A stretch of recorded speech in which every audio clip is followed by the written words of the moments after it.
paz de Cristo esteja em cada coração. Nós estamos aqui para gravar a nossa aula da EBD. Não podemos estar juntos no momento, mas estamos aqui para gravar, para que os irmãos tenham material, para que possa estar vendo e estudando a palavra de Deus juntamente conosco, mesmo que distante.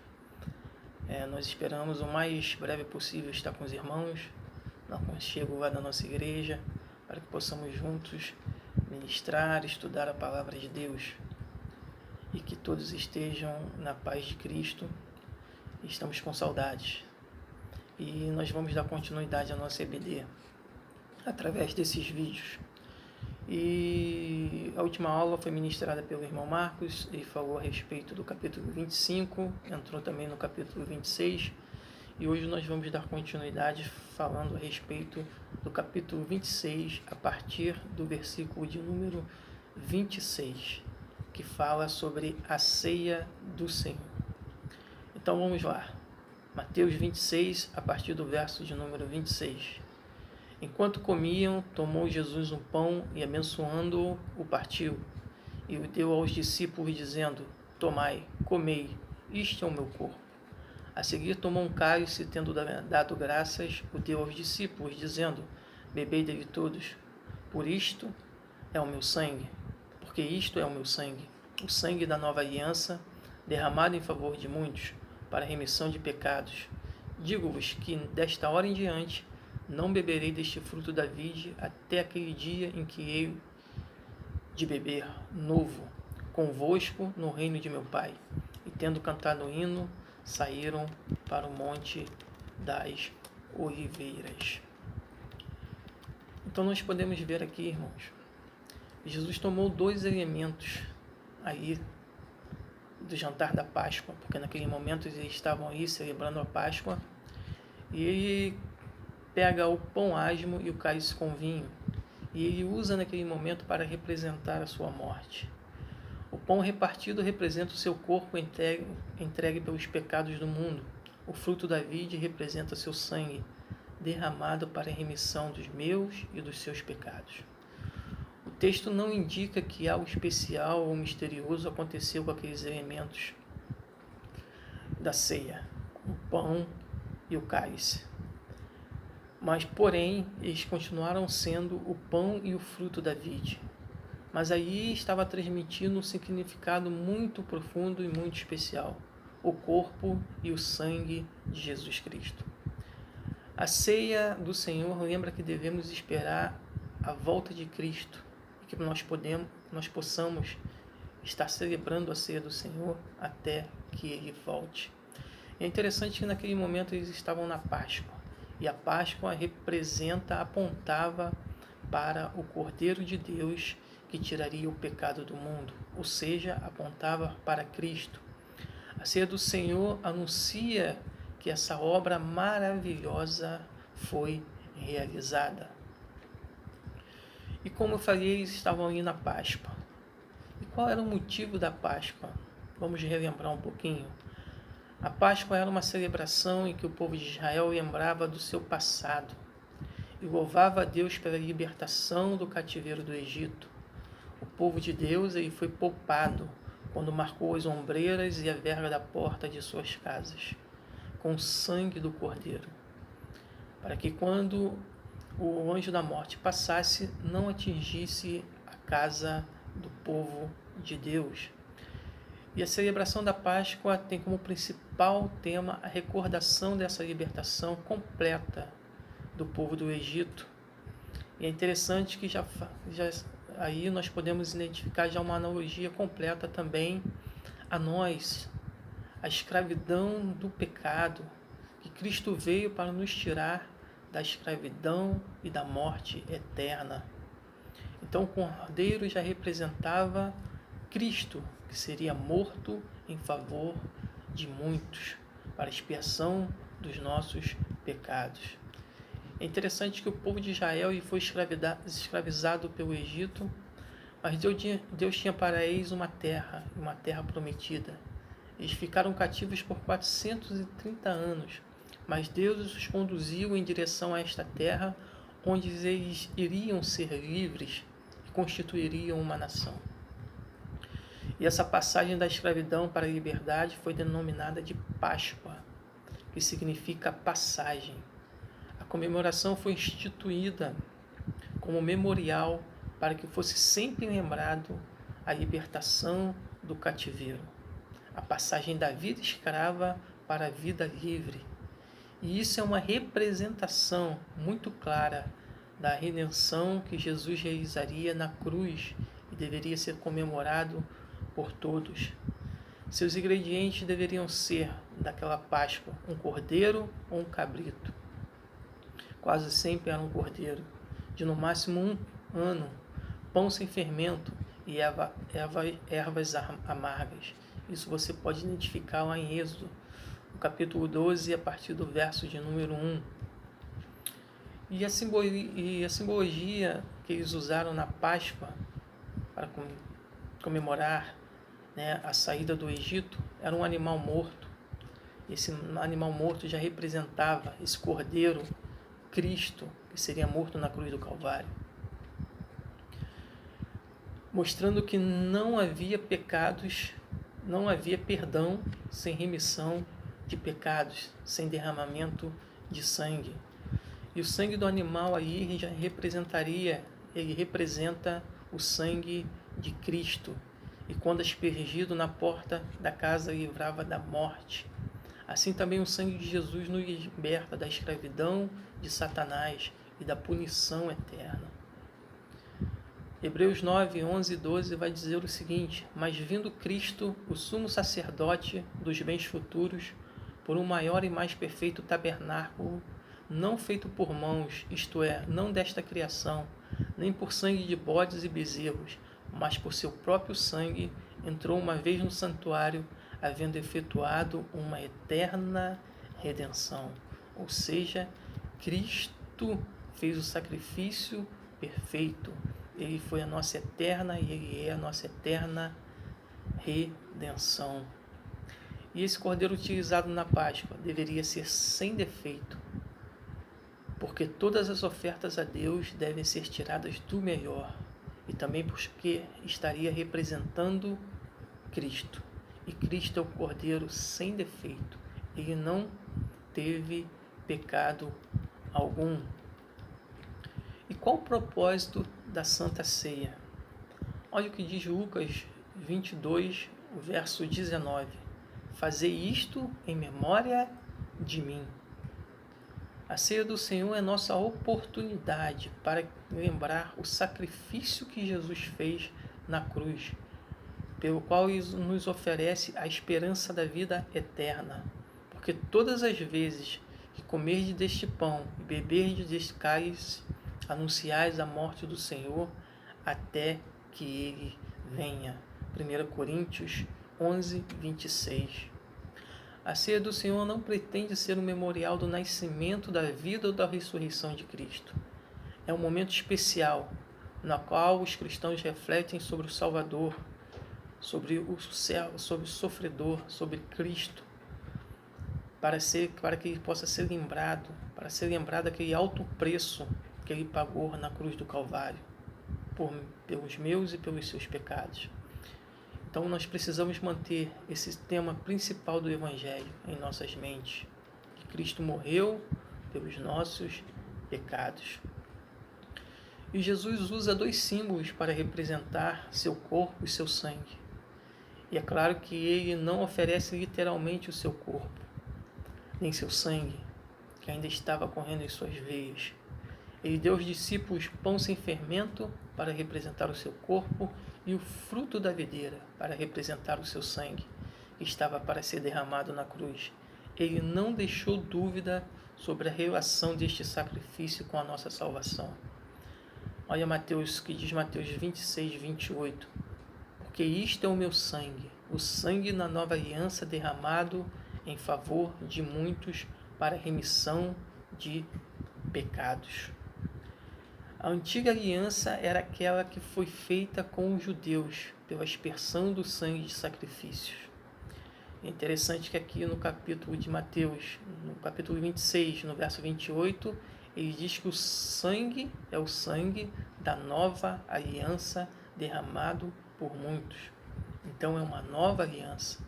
No passado ele havia feito várias alianças, aliança com Noé, com Abraão, com o povo de Israel, mas aqui ele está falando de uma nova aliança. E ele fez uma aliança também com o povo de Israel, era a antiga aliança, com Moisés.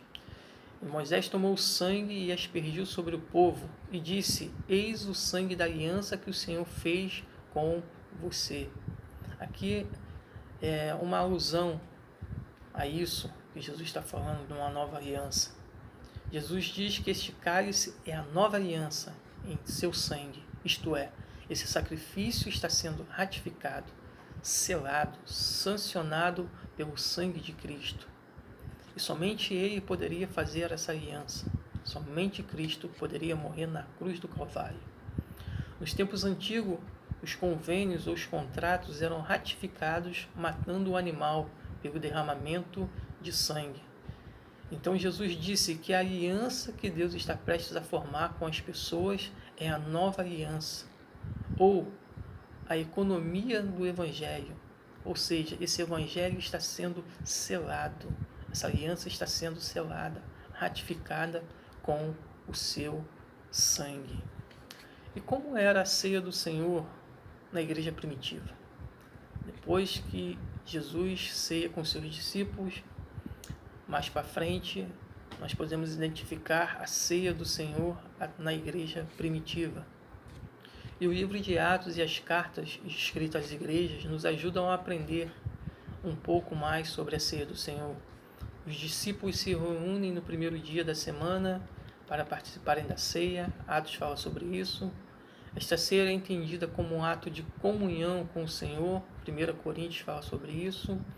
Era tomada quando toda a congregação se reunia como um ato de fraternidade entre os irmãos. 1 Coríntios também fala sobre isso. Cada cristão era obrigado a examinar-se para ter a certeza de que estava participando da ceia do Senhor de modo digno. 1 Coríntios também fala sobre isso. Então vamos falar aqui a respeito de algumas observações sobre a ceia do Senhor. Ainda que o ensinamento da Bíblia sobre a ceia do Senhor não seja complicado, porque nós sabemos que a ceia do Senhor, como já dito, o pão representa o seu corpo e o cálice representa o seu sangue que foi derramado na cruz para a remissão dos nossos pecados. O único modo de sabermos que estamos seguindo o Senhor é estudar as instruções e imitar os seus exemplos. Essas instruções que estão em 1 Coríntios e em Atos. E como nós devemos observar a ceia do Senhor? Jesus mostrou aos discípulos como participar deste memorial, mas não especificou quando.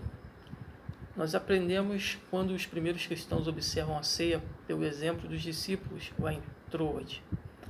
Atos capítulo 20, verso 7 vai dizer o seguinte: no primeiro dia da semana, estando nós reunidos com o fim de partir o pão, ou seja, eles estavam reunidos com o fim de partir o pão, de ceiar ao Senhor. Aqui diz no primeiro dia da semana. E hoje, quando nós devemos celebrar a ceia do Senhor? Isso depende, meus irmãos. Pode ser quinzenalmente, pode ser todo culto, pode ser a cada mês, não importa. O importante é que nós devemos celebrar a ceia do Senhor e lembrar o significado da ceia do Senhor. Lembrar que Cristo foi morto, sacrificou-se pelo pecado do povo, pelo meu e pelo seu pecado. Essa é a importância de lembrarmos a ceia do Senhor. E quem tem direito de tomar a ceia do Senhor? A ceia do Senhor é um ato espiritual, é um ato totalmente espiritual. Ele foi partilhado pelo Senhor com aqueles que estão em fraternidade com Ele. Jesus não ofereceu o pão e o cálice a todos, mas somente aos seus discípulos. Aqueles que estão servindo ao diabo não têm o direito de partilhar desta refeição com o Senhor. João conta-nos que somos aptos a participar com Deus na comunhão espiritual, somente se andarmos na luz do seu caminho. Então, aquele que anda nas trevas não pode participar da ceia do Senhor. Olha o que diz 1 João, capítulo 1, de 5 a 7. Se dissermos que mantemos comunhão com Ele e andarmos nas trevas, mentimos e não praticamos a verdade. Se, porém, andarmos na luz, como Ele está na luz, mantemos comunhão uns com os outros e o sangue de Jesus, seu Filho, nos purifica de todo o pecado. Ou seja, se andarmos nas trevas, mentimos, nós não praticamos a verdade. Se não praticamos a verdade, não podemos estar em comunhão com Cristo. Porém, se mantemos comunhão uns com os outros, e se estivermos na luz, aí sim, nós temos comunhão com Cristo e o sangue de Jesus, seu Filho, vai nos purificar de todo o pecado. Então, somente aqueles que foram batizados para a remissão dos pecados, para entrar no corpo de Cristo, devem participar da ceia do Senhor. Somente aqueles que têm comunhão com Cristo. E no momento em que participamos da Santa Ceia, da ceia do Senhor, Jesus Cristo ele se faz presente de maneira muito especial e espiritual. O pão e o cálice são simbólicos, nos remetem àquilo que representa o sacrifício de Cristo. E esse sacrifício não é feito novamente, foi feito por Cristo e uma só vez. Esse sacrifício não se repete, foi realizado somente uma vez, porque esse sacrifício foi perfeito. Ou seja, a Santa Ceia é de fácil entendimento. O que nós precisamos ter em mente é que a ceia do Senhor é para que nós possamos lembrar do sacrifício perfeito de Cristo na cruz do Calvário. Que o pão representa o corpo de Cristo e o cálice representa o seu sangue, na qual ele sofreu na cruz do Calvário, foi transpassado, foi moído, para que nós possamos hoje ter livre acesso ao Pai, a Cristo. E com isso, nós fomos redimidos pelo sangue de Cristo no sacrifício que ele fez na cruz do Calvário. Dito isto, eu queria terminar com os irmãos falando a respeito do verso 30 do capítulo 26. Porque no verso 30, depois da ceia, Jesus tem aí com os discípulos, o verso 30 vai dizer o seguinte: tendo cantado o hino, saíram para o Monte das Oliveiras. Então eles celebram a ceia, cantam um hino, depois eles partem para o Monte das Oliveiras. E assim que o término da celebração da ceia pascual judaica, na ceia judaica, quando existia a ceia pascal, eles comemoravam a Páscoa, eles recitavam no final os salmos. Segundo os estudiosos, chamavam os salmos de Halel ou Halel, que muito possivelmente eram os salmos 113 ao 118. E nesse texto diz que eles cantaram um hino. E só que o texto não diz qual é o hino. E é interessante que alguns dizem que poderia ser o Salmo 113, Salmo 135, Salmo 118, que eles dizem que é o Salmo de Halel. E o que significa Halel? A palavra Halel é de origem aramaica e significa cântico de louvor, exaltação a Deus. Eram músicas que celebravam acontecimentos da vida, demonstravam a alegria de ter Javé como Deus. E esses salmos de Halel podem ser classificados entre os salmos 113 e 118, que eles chamam de o pequeno Halel, e o salmo 135, o grande Halel, e o salmo 150, que eles chamavam de o grande Halel. Ou seja, no final da ceia do Senhor, no final aí da Páscoa, da comemoração da Páscoa, eles cantaram um hino e fizeram uma exaltação a Deus. E eu queria destacar isso porque nós também devemos exaltar o nome do Senhor. Nós devemos também nos exaltar a Deus quando estamos aí na ceia do Senhor. Nós devemos nos lembrar do sacrifício que Ele fez por nós. E toda a honra, toda a glória deve ser dada ao Senhor, ao nosso Salvador. Devemos exaltar o seu santo e poderoso nome. Devemos aí adorar ao Senhor em todo o tempo, mesmo nos momentos difíceis de nossas vidas.